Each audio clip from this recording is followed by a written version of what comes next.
Hello, everyone! Luffie, Tippie, and Iggie are having a lot of fun at the water park.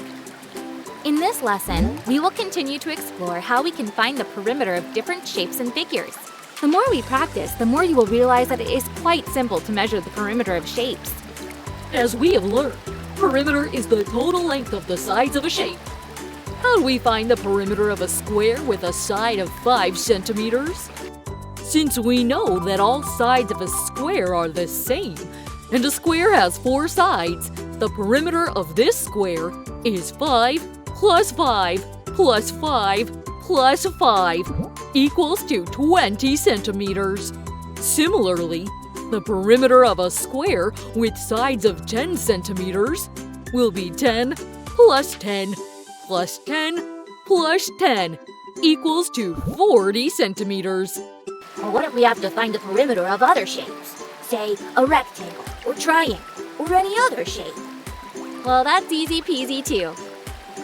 All we must remember is that the perimeter is equal to the total length of all sides, which we can get by adding up the length of all the sides. Just like we did for the square. For example, look at this rectangle. The width of the rectangle is 6 centimeters, and the height of the rectangle is 4 centimeters. The opposite sides of a rectangle are the same. Therefore, 6 plus 6 plus 4 plus 4 equals to 20 centimeters. The perimeter of the rectangle is 20 centimeters. In fact, we can follow the same rule for figures of any shape. Here are some examples. Look at the different shapes. We can find the perimeter for each one by adding up the length of each side. The perimeter of shape A is 2 centimeters plus 7 centimeters plus 5 centimeters plus 6 centimeters. That equals to 20 centimeters.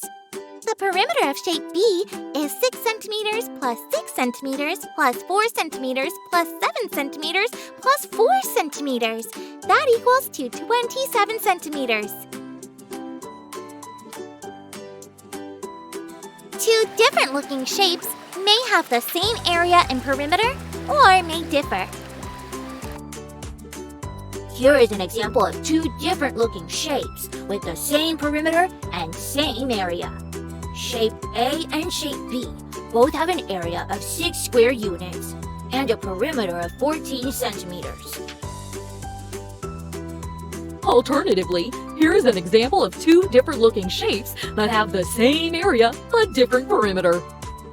Shapes C and D have the same area of 8 square units, but different perimeters of 18 and 12 centimeters. Here is an example of 2 different looking shapes that have the same perimeter of 16 centimeters, but different area of 7 square units and 16 square units. I can see a pool that has an interesting shape right there. We are off to find out its perimeter. While Luffie, Tippie, and Iggie keep themselves busy by checking the perimeters of the different shaped pools here, why don't you go check out the quiz?